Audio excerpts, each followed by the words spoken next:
მოგესალმებით ჩემო ძვირფასო ტელემოყურებლებო. ვაგრძელებ ჩემს ავტორო გადაცემას ჩემო აფხაზეთო. დღეს ჩვენი სტუმარია პოლიტოლოგიის მეცნიერებათა დოქტორი, ანალიტიკოსი და ძალიან ბევრი რეგალიების მფლობელი ბატონი ირაკლი გოგავა. მოგესალმებით ბატონი ირაკლი. ძალიან სასიამოვნოა რომ დღეს თქვენ მოვბრძანდით ჩვენთან და ერთად ავსდებით და ვისაუბრებთ ძალიან ბევრ საჭიროებო და მტკივნეულ საკითხებზე. პირველ რიგში ნებისმიერ შემთხვევაში ჩვენ ვართ იმ დიდი გლობალური სივრცის ნაწილი, რომელსაც ქვია მთელი მსოფლიო. და გლობალურ სივრცეში თუ არ იქნა წესრიგი, თუ არ იქნა მშვიდობა, ვერ ჩვენთან დამყარდება ეს. ამიტომ დღეს ძალიან დიდი სიახლების ტურბულენტურ ზონაში შევიდა მსოფლიო და მსოფლიო პოლიტიკის გამსაზღვრელი ძალები. ამ შემთხვევაში მსოფლიო პოლიტიკაც ჩვენ როგორც ვიცით, საზღვრავს ჯერჯერობით 3 მეგა სახელმწიფო, ეს არის ამერიკის შეერთებული შტატები, ჩინეთი და რუსეთი. მაგრამ ყველა თავისებურად უდგება ამას. ამ შემთხვევაში მოხდა ისე რომ ჩვენი აი ამ ადამიანების ასე ვთქვათ ამ ქვეყნების ხელმძღვანელთა აზრები ცოტა ყოველნაირ იმ წესრიგის და იმ დიპლომატიის ფარგლებს დიდი ხანია გასცილდა და ისინი უკვე გადავიდნენ ესე იგი ძალის დიპლომატიური გამოყენების რეჟიმში. რა არის ახლა ეს რას ნიშნავს ჩემი აზრით? თითქოს ესე იცავენ ისინი ამ დიპლომატიის პოსტულატებს, თითქოს და აი ხო ხედავთ აი ჩვენ ვცდილობთ რომ აი გავაგებინოთ, ვცდილობთ რომ სოფლიო ვიღაცებს რაღაცები გავაგებინოთ, ვიღაცებს რაღაცები აკეთონ და გავაკეთებინოთ ის საქმე, რომელიც ჩვენთვისაც იქნება სასარგებლო და მათთვისაც.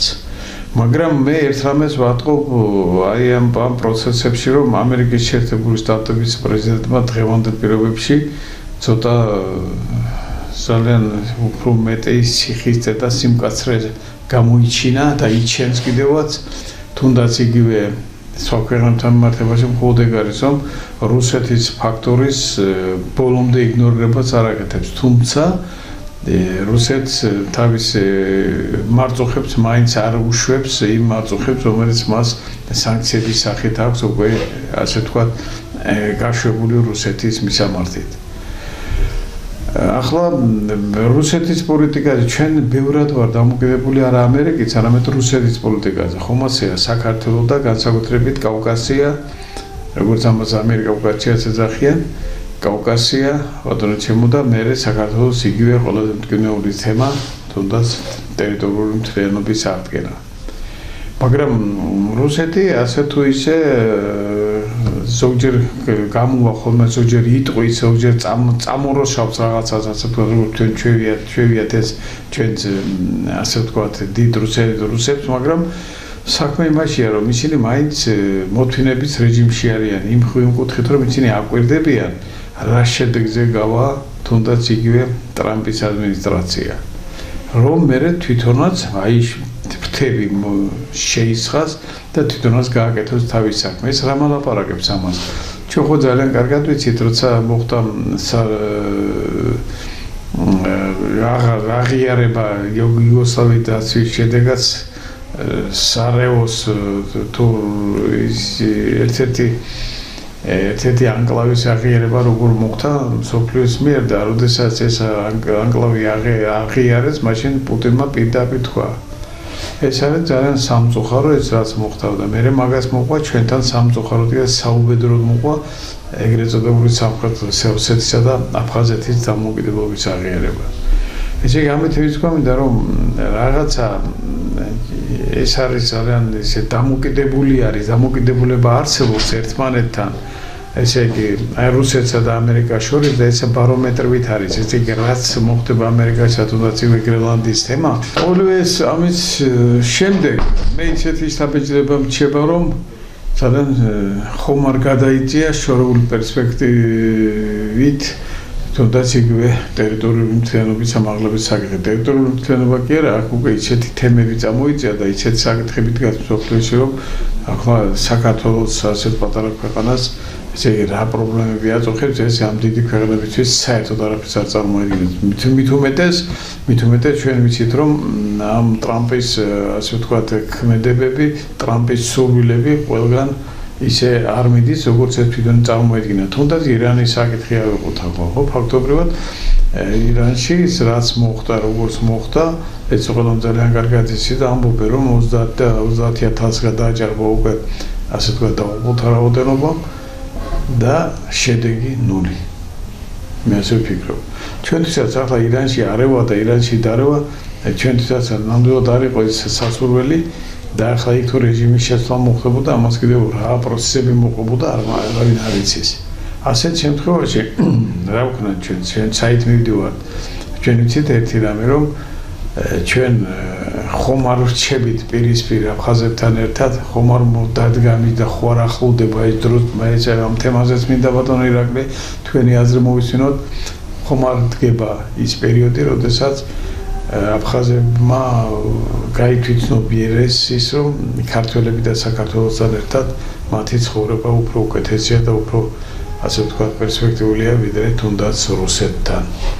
აი ეს საკითხები ბატონო ირაკლი და თანადროულად კიდევ ალბათ წამოგვიჭირება ბევრი თემები, იმიტომ რომ მე ვიცი რომ თქვენი კომპეტენცია ამ საკითხებში არის ძალიან მაღალი და ჩვენი ტელემაყურებლებიც ამას ძალიან დიდი სიამოვნებით მოусმენთ. ბატონო მადლობა ბატონო მურმან სტუდიაში მოწვევისთვის. მე ვესალმები მაყურებელს და მიულოცავ ახალ წელს, შობას, ნათლისღებას. დიდი მადლობა. უსურვებ მშვიდობას საქართველოს და ქართულ ხალხს, ჩვენს რეგიონს და კეთილდღეობას რა თქმა უნდა. რთული პროცესები მიდის რა თქმა უნდა მსოფლიოში, რაც დაკავშირებულია იმასთან, რომ საერთაშორისო წესრიგი აღარ საერთაშორისო წესრიგი ეს იყო საერთაშორისო სამართლის ფარგლებში შექმნილი ნორმატიული დოკუმენტები, მრავალმხრივი კონვენციები, ორმხრივი შეთანხმებების ასობით და ათასობით, ეს მთელი ერთობა, რომელიც განსაზღვრავდა წესებს, ხო? და განსაკუთრებით მეორე მსოფლიო ომის შემდეგ პოცდამში და შემდეგ უკვე გაეროს ფარგლებში შექმნილი სამართლებრივი ჩარჩოების და ნორმების ერთობლიობა. ეს ყველაფერი აღარ მუშაობს მხოლოდ ფრაგმენტულად და გეოპოლიტიკური აქტორები გადავიდნენ უკვე ხისტ მოქმედებებს. ხისტი მოქმედებებით გამოირჩევა რუსეთი, გამოირჩევა შეერთებული შტატები და გამოირჩევა ევროპა. ევროპის ქვეყნების ერთობლიობა. მე ვფიქრობ, რომ ეს პროცესები არის გამოწვეული, ბევრი ფაქტორი აქვს, რა თქმა უნდა, მაგრამ ერთ-ერთი უმთავრესი არის ის, რომ კაპიტალიზმი როგორც ფორმაცია შევიდა კრიზისში. კაპიტალისტური მოწყობა აღარ ჩანს სიცოცხლის უნარიანი გრძელვადიან პერსპექტივაში. საშუალოვადიან პერსპექტივაშიც ძალიან რთულია სირთულეები ელის. რა გულისხმობ, იმიტომ რომ მე მართალი ყოფილა მარქსი თავის დროზე, არა ბატონო ირაკლი? არა, კი ბატონო, იმიტომ რომ სამომხმარებლო საზოგადოება ჯერეთი დეგრადაციისკენ მიდის ეს ერთი რაც შეეხება საზოგადოებას და მეორედ არსებობს კაპიტალიზმი არის ფორმაცია, რომელიც დაფუძნებულია მუდმივ ზრდაზე. სულ ზრდა უნდა იყოს, ზრდა თუ არ არის ის კრიზისები გარდაუვალი და ახლა უკიდე განოთ ვერ გაიზრდება, ხო? რესურსები არის შეზღუდული, სურველი ქვეყნები, სურველი კაპიტალისტები უფრო მეტის მოხვეჭის არის მეტი და საერთოდ ამ წყობას წინა პლანზე გამოაქვს ადამიანის სიხარბე და ის არიდობს სხვა ადამიანს.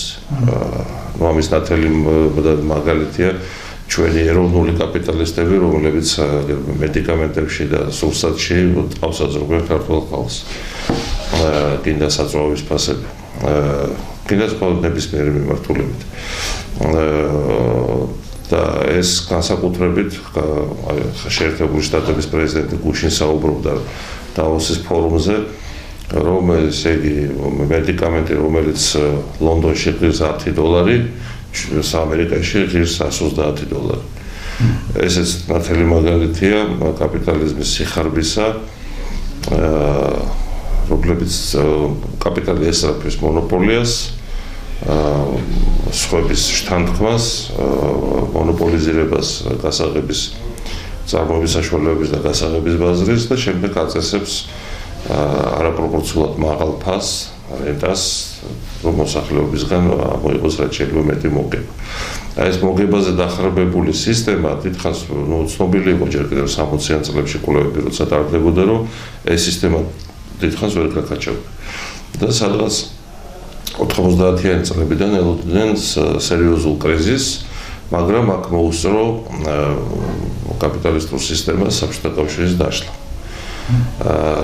საიდანაც უამრავ ტრილიონობით რესურსი იქნა წაღებული, გაზიდული და ამის ხარჯზე დაახლოებით 30-35 წელი გაიხანგრძლива ამ სისტემამ სიცოცხლე.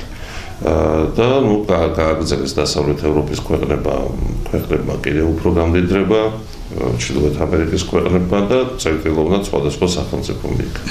იაპონია, კორეა, სამხრეთ კორეა, ავსტრალია, ზელანდია, სინგაპური. ფოტოშორი ცოტა ამოისუნთქა, მაშინ კაპიტალისტურმა სამყარომ საბჭოთა კავშირის დაცვის შედეგად. ყველაფერი გაზიდეს აქ. კი, რა თქმა უნდა. მათ შორის საქართველოდან ახლა მილიარდობით, ათეულობით მილიარდობით $-ის მეტალი იქნა გაზიდული. მათ შორის მზა ჩარხები, ასე ვთქვათ, ჯარში იქნა ჩაბარებული ფერადი ტონები უამრავი, ეს მარტო საქართველოს ხე-ტყე, ანტიკვარიატი, ძვირფასეულობა, ბრილიანტები და რამე თუ რამე ოქრო ვერცხლი, ბრილიანტი კი ბატონო, მაგრამ ეხლა ეს ჩვენ ვიცით საქართველოს მასშტაბით, მაგრამ 90-იან წლებში ესე გაზიდეს მთელი რუსეთი, ბელარუსი, საბჭოთა კავშირის ყოფილი რესპუბლიკა, ხალხი მაშინ ისე ზომამდე მივიდა, რომ შიმშილისგან თავის ხსნას ეძებდა და ბავშვი როცა მშიერი ყავს და შენ რაღაც ანტიკვარული როიალი კიდევ სახში, არჩევანი მე მგონი ნორმალური ადამიანისთვის გასაგებია, რომ როიალს მოიშორებ. და მაგრამ ესეც მორჩა. აი ეს წყარო და გადაეკეტათ ახლა დასავლეთ ევროპას, გადაეკეტათ რატო ჯერითინო რესურსები ამოიწურა, ის რაც გასაზრდი იყო და მე ეს ქვეყნებიც მომძლავრდნენ, შეგნება ესე ცოდნა მიიღეს, გამოცდილება მიიღეს, ახალ სისტემაში გაერკვნენ და უკვე უპრაგონო ძარცვას აღარ აძლევენ საშუალებას. აი რუსეთი მაგალითად ხა მეტი სუვერენიტეტი 2000 ნიშანდობლივი იყო 2003 წელს რუსეთში იუკოსის საქმე. იუკოსი რა იყო, ეს იყო როჩილდების კომპანია, რომელსაც ხელმძღვანელობდა მიხეილ ხოდორკოვსკი. და ის ფლობდა ძალიან დიდ სეგმენტს რუსული ნავთობის მოპოვების, ნავთობის გაზის გადამამუშავებელ ქარხნებს, რომლებიც გაცილებით იაფად ჩაიგდეს ხელში მაშინ. და სახელმწიფომ მოინდომეს მაშინ იუკოსის მეშვეობით ხოდორკოვსკი ხელისუფლების ჩაგდება, რაც რუსეთის ელიტამ არ აპატია. და ჩამოართვა გააკულაკეს ეს იუკოსი, აი იქიდან იწყება ნელ-ნელა დაპირისპირება უკვე რუსეთსა და კოლექტიურ დასავლეთს შორის, რაც 2007 წელს უკვე საბოლოოდ გაფორმდა მიუნხენში პუტინის გამოსვლით, სადაც მან საბჭოთა კავშირის დაშლას გეოპოლიტიკური კატასტროფა უწოდა. რა თქმა უნდა იყო კატასტროფა, ახლა რომ შევაფასოთ, ჩვენ აქ პუტინის ფანები არ ვზივართ, მაგრამ კატასტროფა ნამდვილად იყო. მით უმეტეს საქართველოსთვის. უამრავი დევნილი, უამრავი კონფლიქტის მსხვერპლი, კონფლიქტები, აფხაზეთი, ცხინვალი, ყარაბაღი, დნესტრისპირეთი, ფერგანა, ხო და 100,000-ობით ადამიანს მოუწია საკუთარი მშობლიური კუთხეს დატოვება.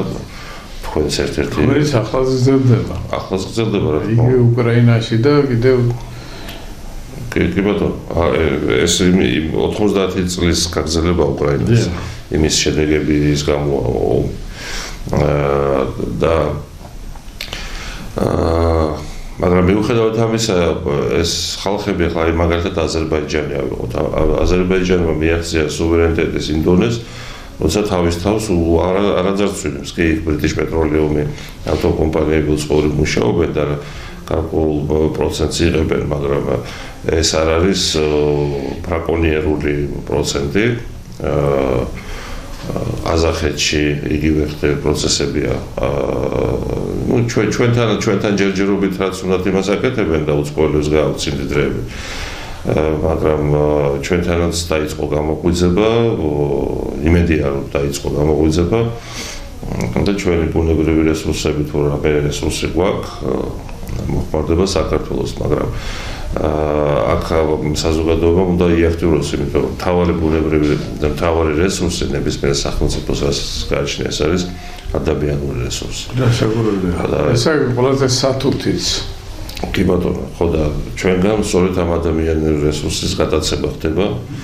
ძირითადად ევროპის მიმართულებით, ჩრდილოეთ ამერიკის მიმართულებით, 90-იანებში დიდი იყო რუსეთის მიმართულებით ჩვენი დემოგრაფიული რესურსის გადინება, მაგრამ დღეს უკვე ევროპისკენ ახლა თავისუფლებაც არის იქ, იმიტომ რომ ისინი ასაქმებენ საქართველოს.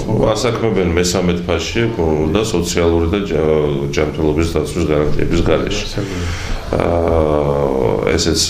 ეს ნიშნავს პირდაპირ ვთქვათ ექსპლუატაცია, მონობის თანამედროვე ფორმა.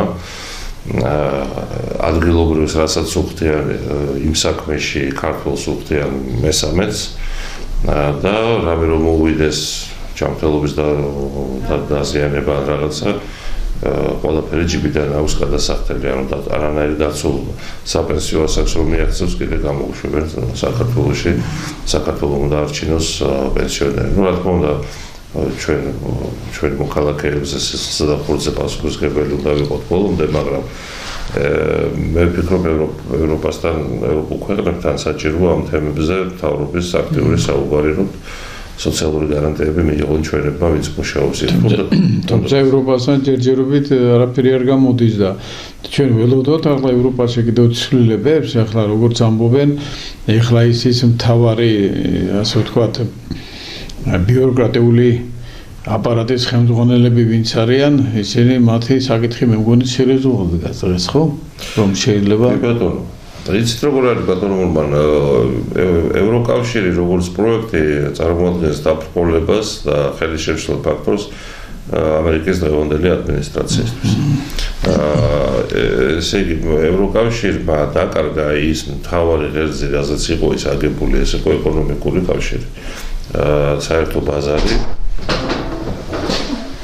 საერთო ბაზარი იმისათვის, რომ კეთილდღეობის დონე შეინარჩუნონ და გააუმჯობესონ. ხო, ევროკავშირი შეიქმნა მდიდარი დინასტიების თაოსნობით, ევროპის მდიდარი დინასტიების თაოსნობით, იმისათვის, რომ დასავლეთ ევროპა უფრო გამდიდრებულიყო აღმოსავლეთის ხარჯს და სამეზობლოს ხარჯს, მათ შორის საქართველოსთან. მაგრამ ეს რო შეამჩნიეს, რომ ზრდის ზღვარი მიღწეულია, მოინდომეს რუსეთის ბუნებრივი რესურსების დაპატრონება. და უკრაინა გამოიყენეს ამისთვის, მოამზადეს როგორც ტარანი და ტორპედო რუსეთის წინააღმდეგ, ისევე როგორც ჩვენ გამოგვიყენეს სამჯერ და მაგრამ ეს პროექტი ჩაუვარდათ.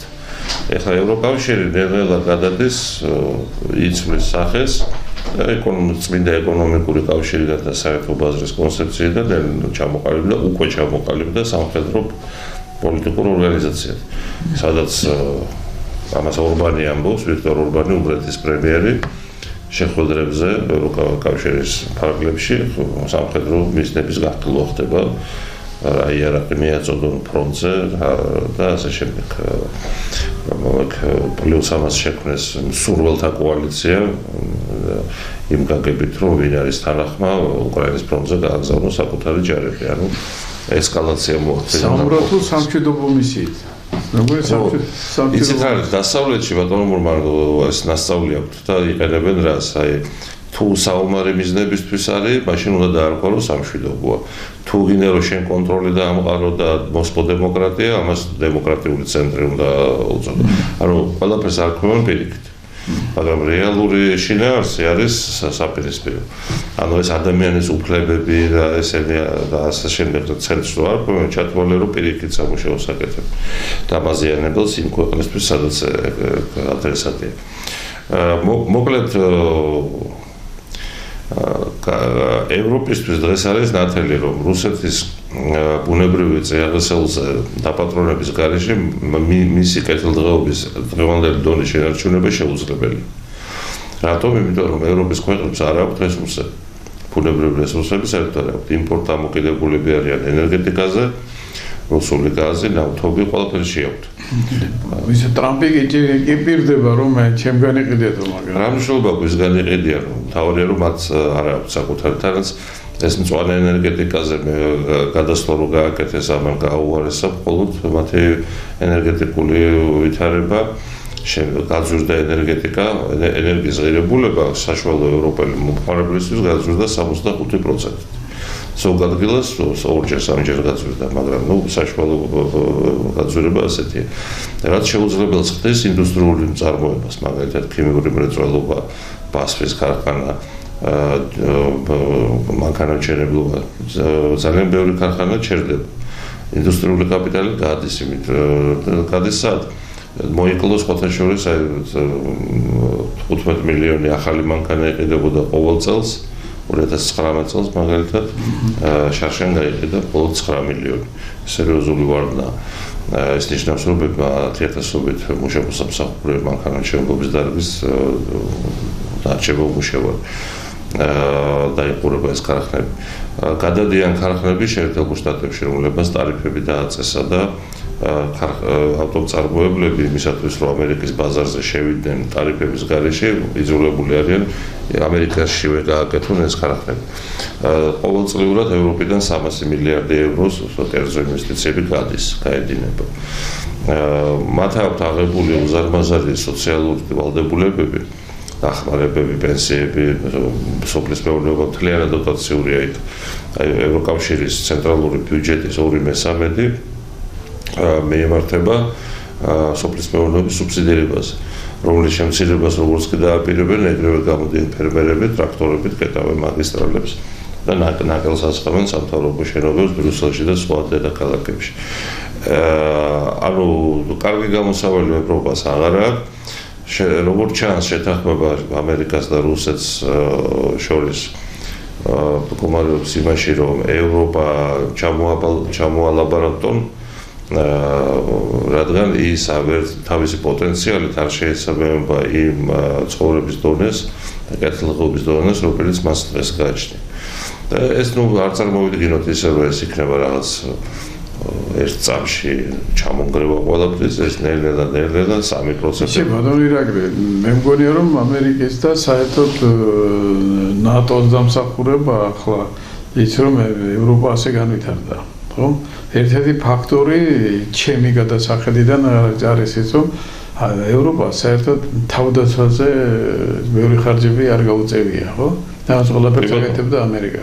მაგრამ დღეს ცოტა იცვლება უკვე სიტუაცია ძალიან სერიოზულად. უკვე ფაქტობრივად ნატოსაც ძალიან ისეთი იმით არ უყურებს ეს ტრამპი, მერე პლუს ამას ევროპას ფიქრობს რომ ევროპასთან მისი ურთიერთობა და მისი დამოკიდებულება არის უკვე არა ისეთი როგორიც მანამდე იყო და მაგი უკვე არ აპირებს ასე ვთქვათ მისი ასე იყოს ისი ყვებავი ასე ვთქვათ წყარო. აი ასეთი სტაბილიზება რჩება. ეს როგორ უნდა გავიგოთ? ეს ამას აქვს პერსპექტივა ასეთ დგომას? კი ბატონო, ეს ამ პოლიტიკის ნაწილია. მთელი მეორე მსოფლიო ომის დასრულების შემდეგ ამერიკის შეერთებული შტატები დიდ ძალდახმარებას უწევდა ევროპას, გავიხსენოთ მარშალის გეგმა. შემდეგ ამერიკული ინვესტიციები უზარმაზარი იყო ევროპის ალკოჰოლ ქვეყნებში. და გარდა ამისა, როგორც თქვენ ბრძანეთ, შეერთებული შტატები ნატოს ფარგლებში უზრუნველყოფდა ევროპის თავდაცვითი ხარჯების 2/3-ს. ამერიკული ბაზებია განლაგებული შოტლანდიაში, დიდ ბრიტანეთში, გერმანიაში, ევროპის სხვადასხვა საბერძნეთში, იტალიაში, სხვადასხვა ქვეყანაში.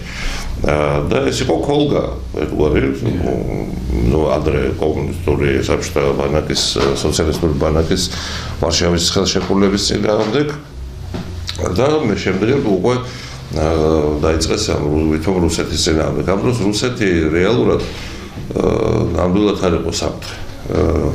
მით უმეტეს 90-იან წლებში ხარ რუსეთი რა საფრთხე უნდა ყოფილიყო. თუნდაც დღესაც შეერთებული შტატებისთვის ის საფრთხეს არ წარმოადგენს არც ერთი პარამეტრით, გარდა მთავარი ბირთვული, მაგრამ ბირთვული იარაღის არსებობა ბირთვულობს გამორიცხავს, ესეთი მიდგომაც არის.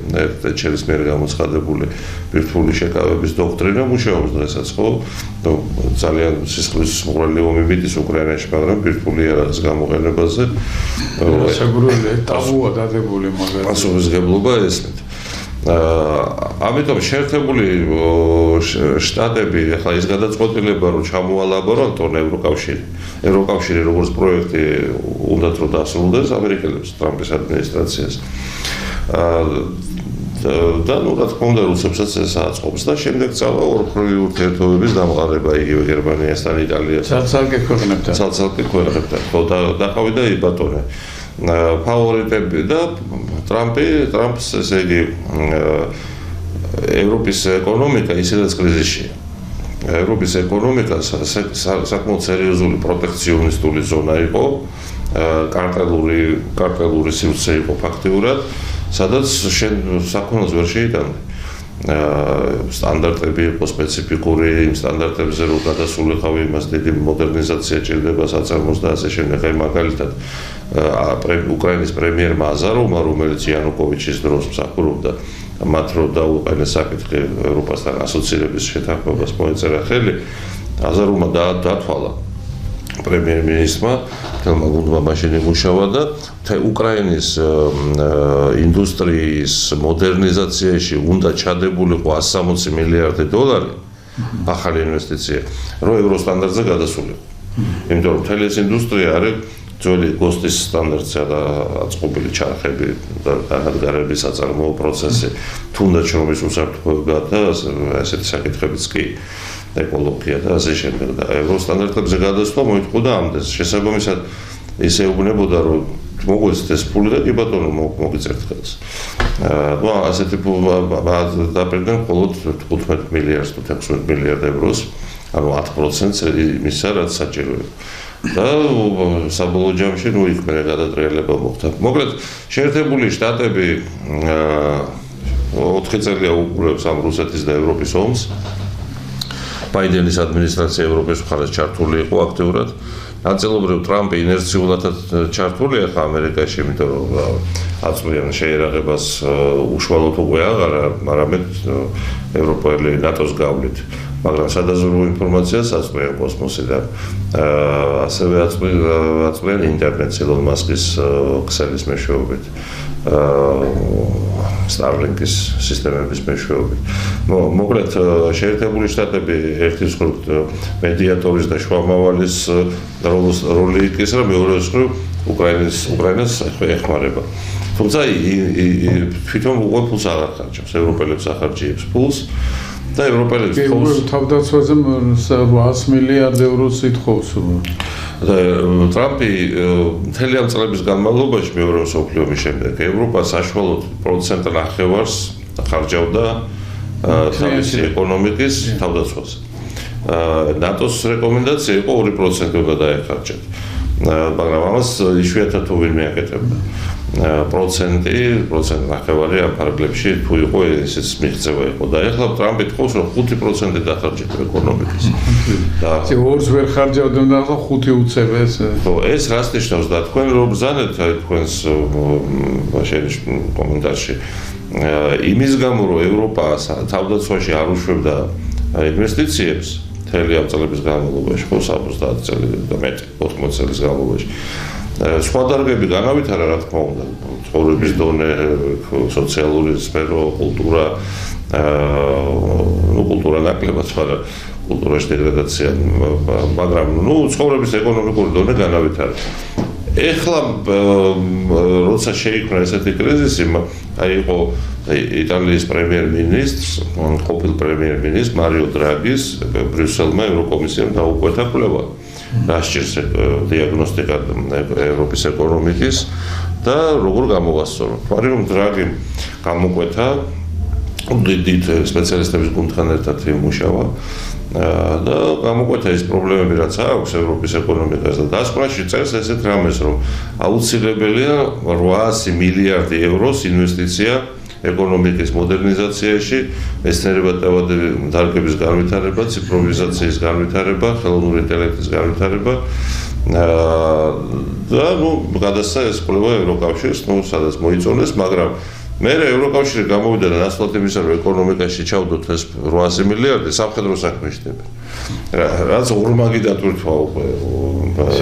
ეკონომიკა ცალკე მოითხოვს, სამხედრო ცალკე. ხო, მოკლედ ესე დეკადანსი ევროპის გარდაუვალია და ტრამპი ხან გრენლანდიის თემითაც აღიზიანებს ევროპაში რა უნდა ბზარი შეიტანოს, რომ ბანაკებად დაიყოს შიგნით ევროპაში.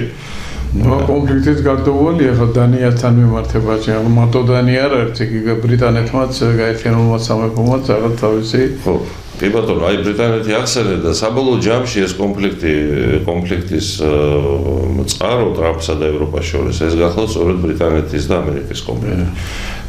ბრიტანეთი გახდა ცენტრი გლობალისტური, ულტრაგლობალისტური ძალების, რომლებიც ამერიკას თავს მოახვიეს ეს ლიბერალური იდეოლოგია და ამერიკაში გამოიწვიეს საზოგადოების გახლეჩა.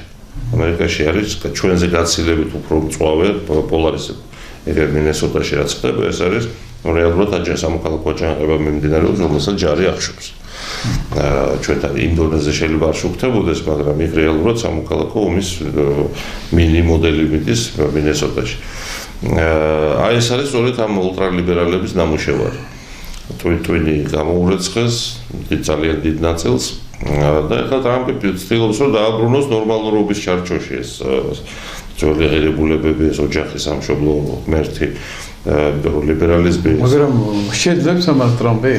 ნუ ეს ერთაობაში ვერ მოხერხდება ჩემი აზრით. ვერ მოხერხდება და მithmetes მას 3 წელი დარჩა უკვე და დამთავრდა. აი თუ ეგენი ასეთი მდგომარეობის სწრაფად გამოსწორება შეიძლება მხოლოდ დიქტატურის მეშვეობით.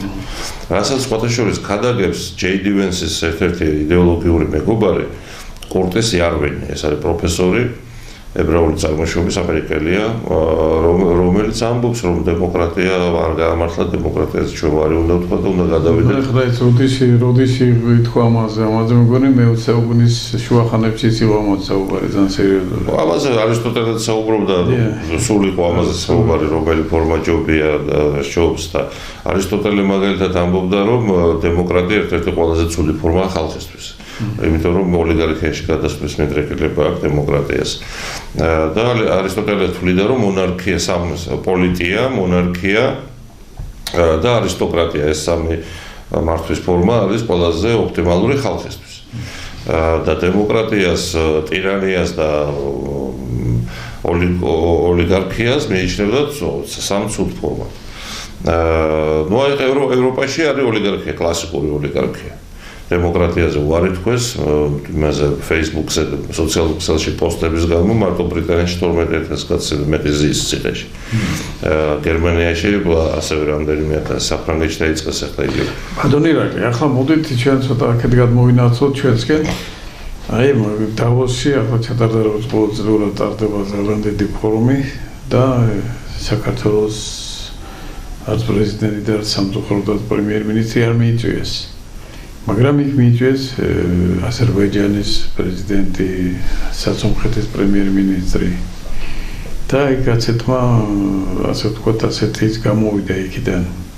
ასეთი მესეჯი წამოვიდა, რომ აზერბაიჯანის პრეზიდენტმა თქვა, ახლოს არის ის დრო, როდესაც ტვირთები საქართველოსთან კი არ გავა, არაის პირდაპირ აზერბაიჯანთან საცომხეთის გავლით გავა და ეს ფაქტობრივად ეს რაც ნიშნავს საქართველოს გეოეკონომიკური ასე ვთქვათ მნიშვნელობის დაქვეითებას ხომ არ ნიშნავს და ეს რამდენად რეალობასთან არის ეს დაკავშირებული და ამასთან ერთად მინდა რომ თან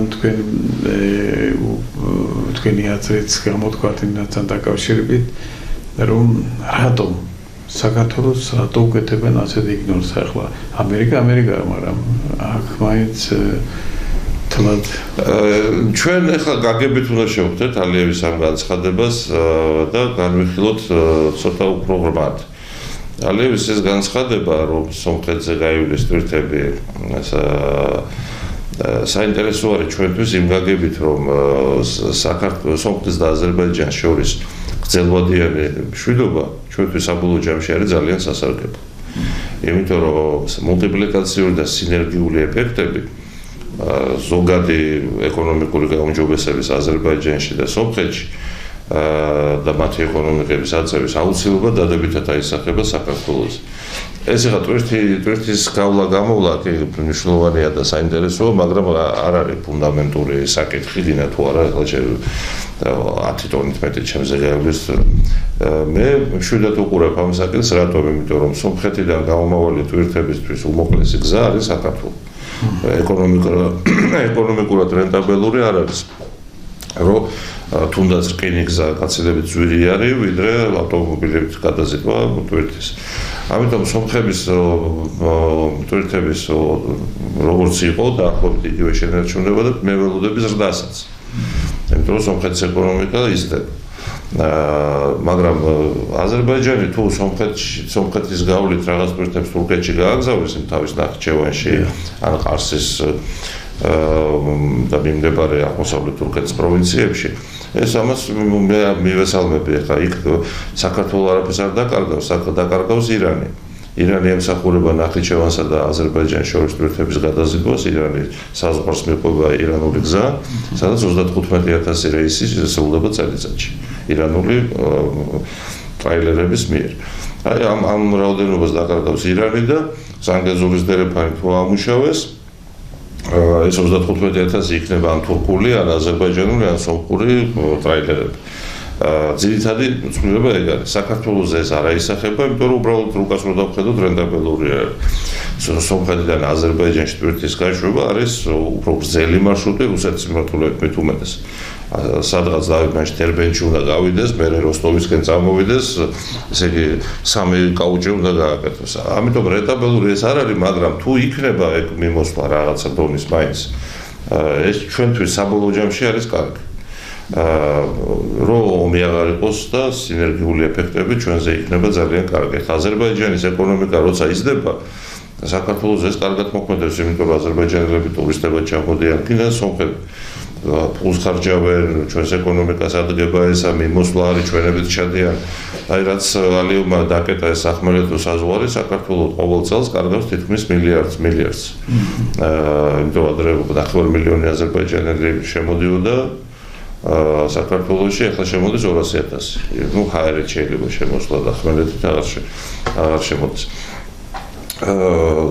აი ხა მაგალითად მე ჩვენ შეგვიძლია ხელი შეუწყოთ პირიქით აზერბაიჯანის და სომხეთის ურთიერთობას განვითარდეს რა გაგებით. ახლა თუ გაუძვირებთ მაგალითად საქართველოს მარშრუტზე აზერბაიჯანულ ტვირთებს ტარიფებს, ეს რა თქმა უნდა ხელს შეუწყობს აზერბაიჯანის და სომხეთის შორის ტვირთბრუნვის მალე გახსნას და უფრო განვითარებას. ამიტომ ჩვენც მივიღებთ ამაში მონაწილეობას, აზერბაიჯანულ ტვირთებს გავუძვირებთ, ან თურქულ ტვირთებს, რომელიც მედის შეგვიძლია ეს გამოვიყენოთ, გავაძვიროთ აქ, რომ იქ ხელი შეეწყოს სომხეთთან უფრო ინტენსიური. ნუ ამ შემთხვევაში ლაურება საჭირო არის აუცილებლად, მაგრამ ესეც ხო შეიძლება მე ჩვენ საწინააღმდეგოდ გამოიყენოს იგივე აზერბაიჯანმა. არა, აზერბაიჯანის როგორ ახლა აზერბაიჯანისთვის საქართველოს და პირიქით საქართველოს აზერბაიჯანისთვის ორივე ერთმანეთისთვის ვართ უახლოესი სტრატეგიული პარტნიორები. ვაკავშირებს ეს უზარმაზარი პროექტები, რაც ბაქო-ჯეიჰანის მილსადენი, ბაქო-თბილისი ერზრუმის გასცადენი, ბაქო ახალქალაქი ყარსის რკინი გზა საქართველოში სააკაშვილის დროს იყიდეს ყულევის ტერმინალი სოკარმა ბევრი აგარის შაქრის ქარხანა, სოკარი არის ერთ-ერთი წამყვანი დავუშვათ. ანუ ბევრი დასაკარგი აქვს ჩვენთან ურთიერთობის გაფუჭება არ უნდა წყობდეს აზერბაიჯანს არც ერთი კუთხე. ისე არ აწყობს მოც ერთ ვარიანტი. ბატონო ირაკლი. მოდი ახლა გადმოვინაცოთ ისევ საქართველოზე. ახლა ჩვენ ახლა ეს ერთი და იგივე თემებზე არ გვინდა საუბარი და მე იმიტომ რომ ახლა ფაქტობრივად საქართველოს იზოლაციაში კი არ არის, მაგრამ საქართველოს მაინც რაღაცის მონოდენშია, თუნდაც იგივე ევროპასთან, თუნდაც ამერიკასთან მიმართებაში, თუმცა ამერიკას და ევროპის ასე ვთქვათ პროცესები ჯერ დაწყობილი არ არის. აქ უკვე ჯერ კიდევ მიდის ასე ვთქვათ სამუშაო პროცესი მიდის ასე ვთქვათ და ისე როგორ დაალაგდება და მე თუ ეს ევროკავშირი საერთოდ დაიშალა, მაშინ უკვე ჰაერში ჩამოიკიდება თუნდაც ჩვენი ეს ევროატლანტიკური თუმცა იმის იმედის არ მაქვს, რომ ევროატლანტიკური ალიანსიც რაღაცა პერსპექტიული იყოს, რაღაც არ ჩანს ეს სამწუხარო და საუბედური. თუ საბედნიეროდ არ ვიცი, აღმოს ვერ ვიტყვით, მაგრამ მე რა მაინტერესებს? მე მაინტერესებს ეს ჩვენი შიდა პრობლემები მაინტერესებს. შიდა პრობლემა თუნდაც ახლა იმ ფასების პრობლემა და კომისია შეიქმნა და სხვათა შორის ძალიან სწორი და დროული ინიციატივა გამოიჩინა საქართველოს პრემიერ-მინისტრმა ბატონმა ირაკლი იკობახიძემ, როდესაც ეს კომისია შექმნა და მართლა სწავლობენ და მიდის ახლა სწავლა. როგორ შეიძლება ახლა იგივე ევროპაშიც იგივე ფასი კონდეს საწვავ და საქართველოშიც იგივე ფასი კონდეს. ხო, უკვე ევროზე მეტი უფრო ძვირი ღირს.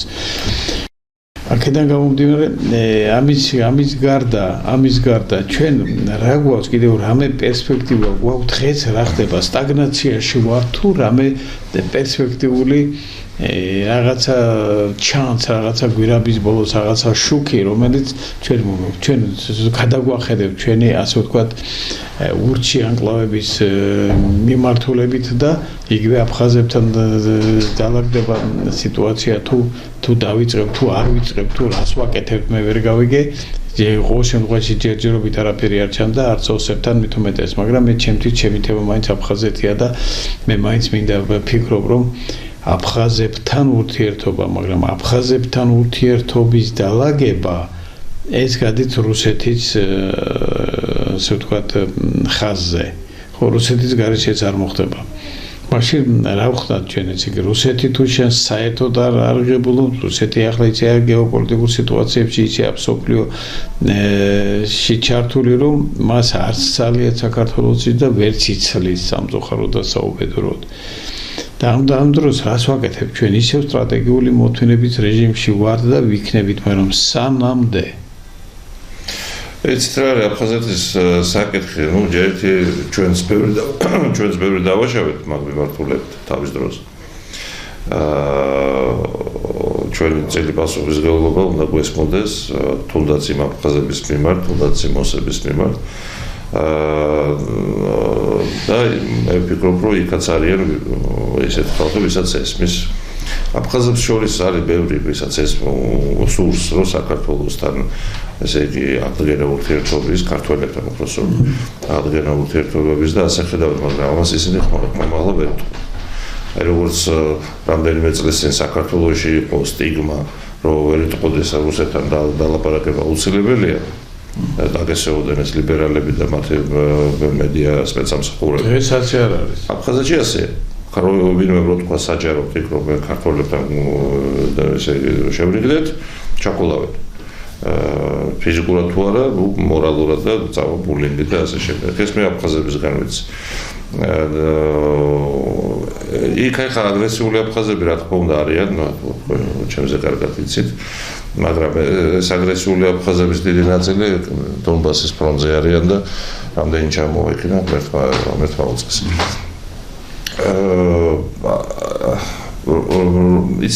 მე რასაც უყურებ დემოგრაფიული სიკვდილიელის აფხაზურ ეთნოს სამწუხაროდ ჩვენი ისტორიის ნაწილია და ამაზე ესე იგი სიამოვნებით მე ნამდვილად ვერ ვლაპარაკებ 60,000-ზე ნაკლებია უკვე აფხაზების რაოდენობა აფხაზეთში რუსეთში გადის ბევრი ახალგაზრდობა მთლიანად დიდი ნაწილი გადის 99 წლის აღწერით იყვნენ 99,000 თითქმის 100,000 დღეს დარჩენილია 60,000 მე რაც ვნახეს სტატისტიკა შობადობის და სიკვდილიანობის და 5 წელიწადში აღმოჩნდებიან მესამე ადგილას აფხაზეთში მცხოვრებ ეთნოსებს შორის. ეს აღმოჩნდებიან თუ არიან უკვე? არის ვარიანტი, რომ სომხების რაოდენობა მეტია, მაგრამ მე არ მაქვს საშუალება, რომ კონკრეტულად სომხების რაოდენობა გადავამოწმო.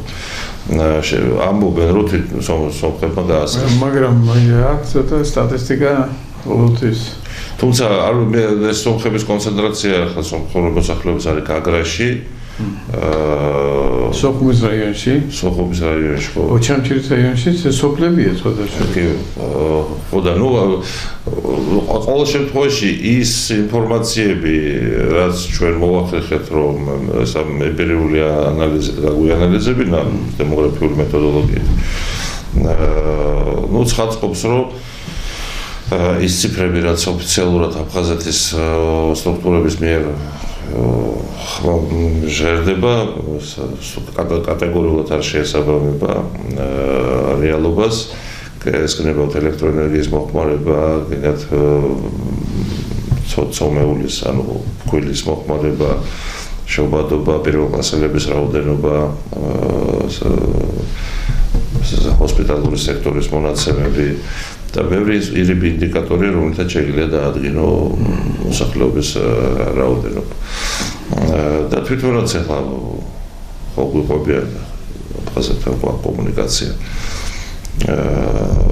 შესაბამისად, შესაძლოა რუსეთის ელიტის ერთ ნაწილს სურდეს, რომ ეს დემოგრაფიულად დაიცალოს, მოკვდეს ეს ეთნოსი და შემდეგ მოახდინოს რუსიფიკაცია ამ რეგიონის. აფხაზები თუ გამოფხიზდებიან და მიხვდებიან ამას, ხო, კარგი, თუ არა, მაშინ ჩვენ ყოველ შემთხვევაში როცა ვცადეთ დაუშვათ აგრესიული ფორმით, სამხედრო გზებით შეცდომა იყო, ეს არ უნდა გაგვეკეთებია. შეცდომა იყო. მაგრამ არ გამოგვივიდა, ხო? მაგრამ ახლა იცვლება ყველაფერი. ევრაზიაზე სრულიად ახალი არქიტექტურა ყალიბდება. ევრაზიაში იქნება რა თქმა უნდა ჩინეთის დომინაცია, მაგრამ ეს ჩინეთის დომინაცია იქნება დაბალანსებული დიდი სახელმწიფოების ინტერესებით და ეს ჩინეთთან შეთანხმებით ხდება. ამის ფარგლებში ხორციელდება ერთი გზა ერთი სარტყელის პროექტი და არ არის შემთხვევითი აი ლარსის გზას, მაგალითად საქართველოს-რუსეთის ერთადერთ დამაკავშირებელ მოქმედ გზას ჩინური ინვესტიციით ჩინური კომპანიები აკეთებენ, ხო ის გვირაბი გაიყვანეს წელიწად ნახევარში, 2 წელიწადში დასრულდება ეს გზა. საქართველოს და რუსეთს შორის 840 კილომეტრის საზღვარია, ხო? იყო სხვადასხვა დროს 11 გადასასვლელი. ჩვენ ალბათ არ უნდა დაველოდოთ ახლა რაღაც პოლიტიკური სტატუსების მოგვარებას და მაგალითად რაჭაზე გამავალი გზა მამისონის უღელტეხილზე. ეს ალბათ უნდა აღვადგინოთ, იმიტომ რომ ლარსზე რაც ხდება, კრიტიკას ვერ უძლებს. სეზონი როცა არის 1400-2000 მანქანა დგას რიგში, ერთი მხრიდან კიდე მეორე მხრიდან. ანუ ეს ლარსის გადასასვლელი ემსახურება არა მარტო საქართველოს ტვირთებს, არამედ სომხეთის, ირანის, თურქეთის ტვირთებს, აზერბაიჯანის შიგადაში აზერბაიჯანის ტვირთებსაც. მარტო ჩვენს ინტერესებში არ შედის. არა, რა თქმა უნდა, ეს არის საერთაშორისო მასშტაბის სავაჭრო მაგისტრალი. ამიტომ თუ გაიხსნება ეს რაჭაზე გამავალი გზა, რომელიც ადრე ონზე გადიოდა, ადრე მოქმედებდა ეს გზა, საბჭოთა დროსაც კი. ამ შემთხვევაში ეს თურქული დაუშვათ ნაკადი ტვირთების დასავლეთ საქართველოს ნაკადი ციტრუსები იქნება ეს თუ სხვა პროდუქტი. უკვე განიტვირთება, ანუ მოხდება დივერსიფიცირება და ცხინვალელებიც ესე იგი გამოფხიზლებიან ცოტა, იმიტომ რომ ცხინვალელებს იმედი აქვთ, რომ ეს როკის გვირაბი გაიხსნება. ადრე თუ გვიან და რაღაცა რატო როკის გვირაბი არ არის გახსნილი? საერთაშორისო ტრასა საქართველოს არ უშვებს ტვირთებს და ესეც მომავალში თუ მოხდა შერიგება, მორიგება ოსებს და ქართველებს შორის, რა თქმა უნდა როკიც უნდა გაიხსნას და აფხაზეთის გზაც და რკინიგზაც, მაგრამ აქ უკვე დღეს ეს ნიშნდება საქართველოს და რუსეთს შორის კომპლექსური შეთანხმების თემა. რომლისთვისაც მე რასაც უყურებ დღეს რუსეთი მზად არ არის. და ამას ობიექტური მიზეზიც აქვს. საქართველოს არის მზად. მე ვფიქრობ, რომ საქართველოს უფრო მეტად არის მზად ვიდრე რუსეთი. ამ კომპლექსური შეთანხმებისთვის და ალბათ რუსები ელოდებიან ამ ის უკრაინის კონფლიქტის ცხელი ფაზის დასრულებას და ეგრეც მოხდება ის საერთაშორისო წესრიგის ახალი ფორმატირება, სადაც ევროკავშირი აუთსაიდერებში გადავა და ძირითადი გარიგებები მოხდება 3 დომინანტ და მეოთხე დიდ ძალას შორის, ეს არის შეერთებული შტატები, ჩინეთი, ინდოეთი, რუსეთი. აი 4-ში მოხდება ძირითადი წესების შემუშავება. რა თქმა უნდა, მეორე ეშელონის ქვეყნებს ისეთ როგორც ირანი, თურქეთი, ინდონეზია, უზბეკეთი, საუდის არაბეთი, ამ ეგვიპტე, ამ ბრაზილია, ამ ძალებსაც რა თქმა უნდა მე გააცნობენ ამას და ვითომ შეუთანხმებენ, მაგრამ აი იმ დღის წესრიგში სავარაუდოდ ეს ევრაზიული ინტეგრაციული რუკა იქნება აბსოლუტურად სხვანაირი ვიდრე ჩვენ წარმოგვედგინა, ანუ ეს გავლენის ზონები, ძველი კგბ-ები, ესენი შეიძლება აღარ იყოს ამ ახალ არქიტექტურაში. ერთადერთი უსაფრთხოება ახლა რა თქმა უნდა რუსეთისთვის მნიშვნელოვანია პერიმეტრის უსაფრთხოება. ჩვენ თუ ესე იგი ჩვენი ტერიტორიიდან მუქარას და სამხედრო ან უსაფრთხოების საქმეს რომელიმე მეზობელს არ შეუქმნით, არ ვფიქრობ, რომ დაულაგებელი იყოს თუნდაც ის ტერიტორიული მთლიანობის პრობლემა და მე თვითონ ინდოეთის, ჩინეთის დაინტერესებულია კომუნიკაციების დებლოკაციით. მათ შორის საქართველოს ტერიტორიაზე. საქართველოს ტერიტორიაზე ჩინეთს საინტერესებს ანაკლიის პორტში მონაწილეობა. რომელიც დღეს გაჩერებულია სამწუხაროდ. არა, სხვადასხვა მიმდინარეობს. ანაკლიის პორტში ბელგიური. არის ამის ასეთი აზრმა გამოჟონა, რომ მასმედიაში რომ თითქოს რაღაც პოლიტიკურ მაგრამ ნახეთ როგორ არის ანაკლიის პორტის გაღრმავებითი სამუშაოები, მოწყობის სამუშაოები მიმდინარეობს, ამას ბელგიური კომპანია აკეთებს. მაგრამ ვინ მართავს პორტს ჯერჯერობით გადაწყვეტილება არ არის. თუმცა მთავრობამ ლიდერად გამოაცხადა ფავორიტად ის ჩინური კომპანია. სახელმწიფო კომპანია. რამდენად მიესალმება ამერიკა, თუმცა ამერიკა დღეს საერთოდ ჩვენთან მიმართებაში ძალიან პასიურია. აი ეგ დამოკიდებული არის იმაზე, თუ რა წესებზე შეთანხმდებიან საბოლოო ჯამში.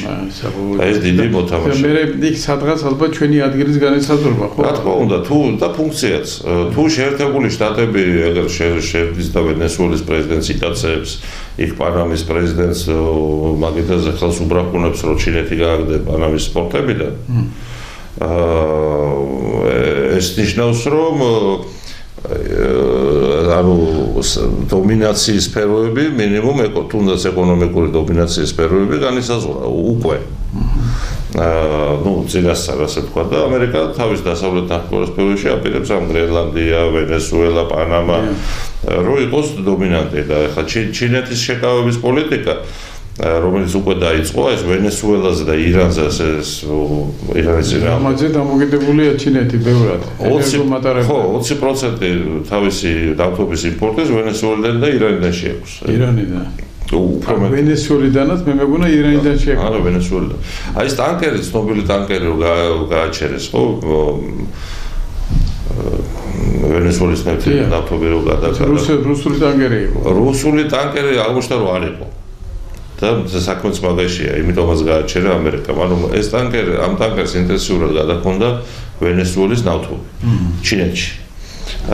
და შემდეგ, ესე იგი, ვენესუელაზე სანქციები გვაქვს გამოცხადებული. აპირებდნენ ამ ტანკერის დაკავებას ამერიკელები და თავის დაცვის მიზნით ტანკერის მფლობელმა თუ კაპიტანმა ხელით წააწერეს ახალი სახელი და აღმართეს რუსული დროშა. წინ ერთი რამდენიმე დღის თემა იყო. და ვითომ ეს რუსულია. ამ დროს არ იყო რუსული ვენესუელის გამო და ტრამპა ეს ხა ჩვენ ყოველ საფრანგეთს ვარ ჭამდეთო და ამიტომაც და იმიტომ ეცა ტრამპი? ხო, ანუ ნუგვატყუებთ ეს არ არის რუსული, ეს განცხადება იყო თეთრი სახლის მხრიდან და ის ქართველები აქ გაშერდა ინფორმაცია რომ გავრცელდა რომ ქართველები იყვნენ ეკიპაჟი.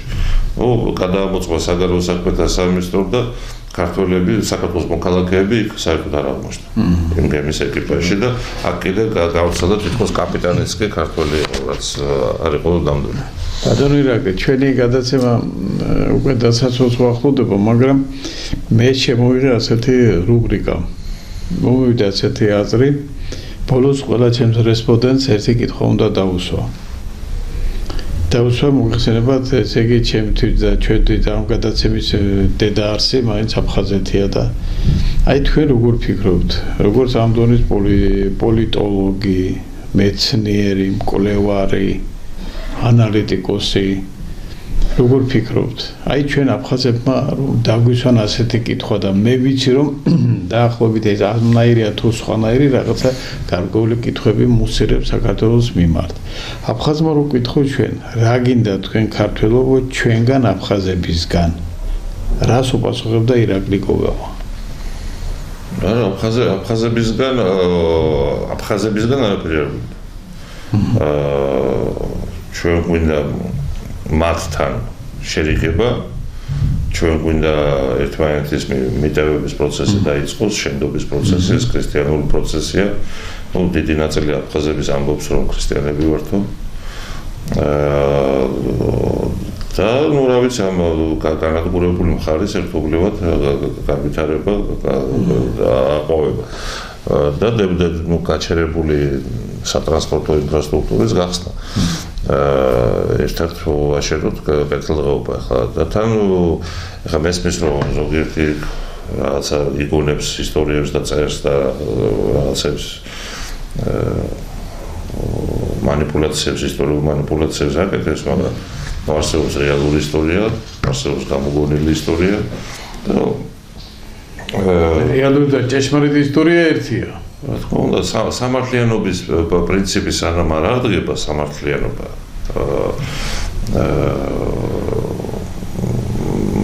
ვერ შეიძლება ნახე ყველას თუ ვინმე გვისმენს, რუკას რო დახედოთ, Google Map-ი რო გახსნათ და დახედოთ რუკას. და ფსოუს მდინარეს, ხო?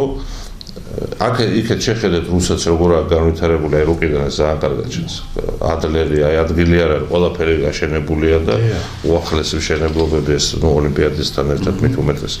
და ფსოუს აქეთ არის ძველი საბჭოთა კავშირის ინფრასტრუქტურა 90-იანი წლების.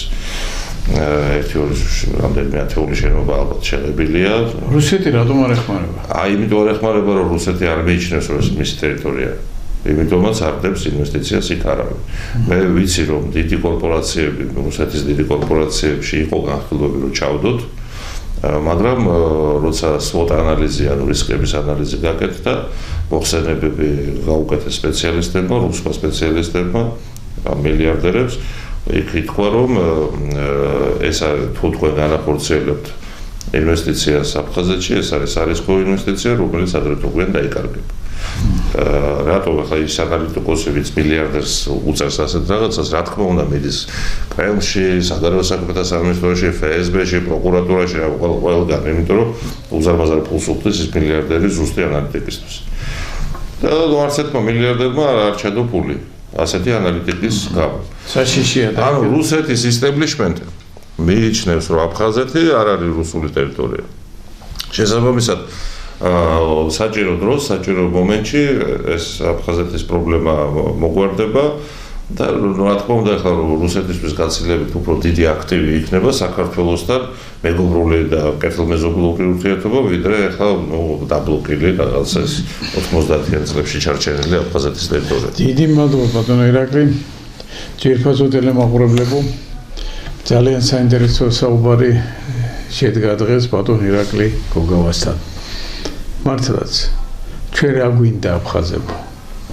თქვენი კარგად ყოფნა, ჩვენი კარგად ყოფნა და საქართველოს გამთლიანება და ერთ სივრცეში მისი მოქცევა, ერთად ცხოვრება, ერთმანეთის შეუბღალავად და დაუმონებლად, როგორც დიდი ილია ჭავჭავაძე ბრძანებდა.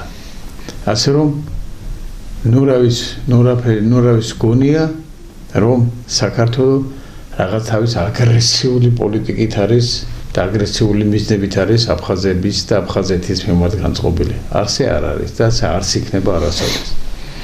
ამდენად იმედი მაქვს ჩვენ აფხაზებთანაც გვექნება ამ თემებზე საუბარი და დადგება იმისი დრო, მე იმედი მაქვს უახლოეს მომავალში, როცა ჩვენ აფხაზებსაც დაველაპარაკებით და ჩვენ ერთმანეთთან მისასვლელ გზებს უკვე ორიენტირი გვაქვს და მისასვლელ გზებს რაღაცნაირად მოვნახავთ. დიდი მადლობა ძვირფასო ტელემოხმარებლებო, დიდი მადლობა ბატონო ირაკლი. დღეს მობრძანებით ჩვენ სტუდიაში და იმედი მაქვს რომ ეს გადაცემას ძალიან ბევრი ნახავს და ძალიან ბევრი მადლობაცაც გვეტყვიან, იმიტომ რომ ჩვენ აქ ყველაფერი თქვენ რაც ისაუბრეთ, ჩვენ რაც ვისაუბრეთ, ეს ყველაფერი მართლაც გურიდან ამოსული და სიმართლით ნათქვამი სიტყვებია. მომავალ შეხვედრამდე ნახვამდის ძვირფასო ტელემოხმარებლებო.